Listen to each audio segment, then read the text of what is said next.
सुनत सभय मन मुख मुस्काई, कहत दसानन सब ही सुनाई। भूमि पर आकर गहत अकासा, लघु तापस कर बाग बिलासा। अर्थात पत्रिका सुनते ही रावण मन में भयभीत हो गया, परंतु मुख से मुस्कुराता हुआ वह सबको सुनाकर कहने लगा, जैसे कोई पृथ्वी पर पड़ा हुआ हाथ से आकाश को पकड़ने की चेष्टा करता हो, वैसे ही यह छोटा तपस्वी बाग विलास करता है, यानी डींग हाँकता है। कह सुखनाथ सत्य सब बानी, समुझहु ठाड़ी प्रकृति अभिमानी। सुनहु बचन मम परिहरि क्रोधा, नाथ राम सन तजहु विरोधा।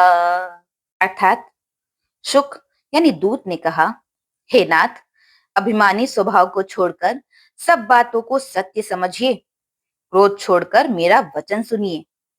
हे नाथ, श्री राम जी से वैर त्याग दीजिए।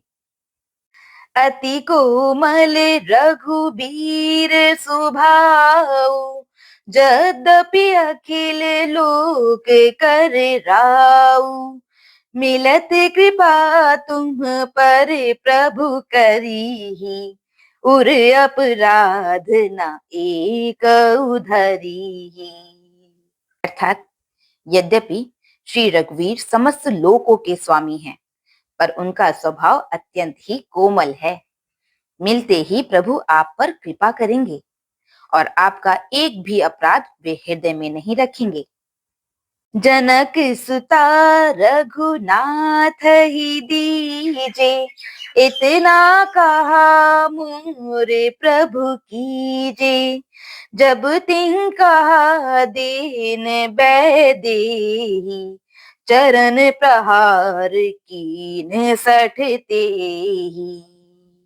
अर्थात जानकी जी श्री रघुनाथ जी को दे दीजिए। हे प्रभु, इतना कहना मेरा कीजिए।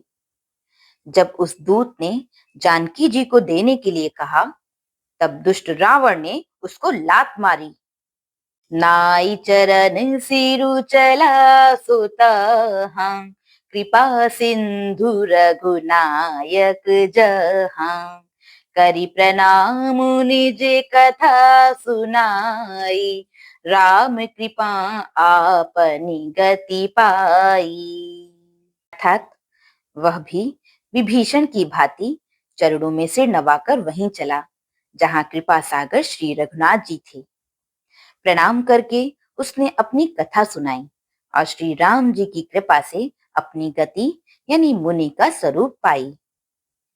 ऋषि अगस्ती की साप भवानी, राक्षस भयउ रहा मुनि ज्ञानी। बंदी राम पद बारहिं बारा, मुनि निज आश्रम कहूं पगुधारा। अर्थात शिव जी कहते हैं, हे भवानी, वह ज्ञानी मुनि था, अगस्त ऋषि के श्राप से राक्षस हो गया था। बार बार श्री राम जी के चरणों की वंदना करके वह मुनि अपने आश्रम को चला गया। विनय न मानत जलधि जड़, गए 3 दिन बीती। बोले राम सकोप तब, भय बिनु होई न प्रीति। भय बिनु होई न प्रीति। सियावर राम जय जय राम, मेरे प्रभु राम जय जय राम। अर्थात इधर 3 दिन बीत गए, किंतु जड़ समुद्र विनय नहीं मानता। तब श्री राम जी क्रोध सहित बोले, बिना भय के प्रीति नहीं होती। बोलो सियावर रामचंद्र जी की जय।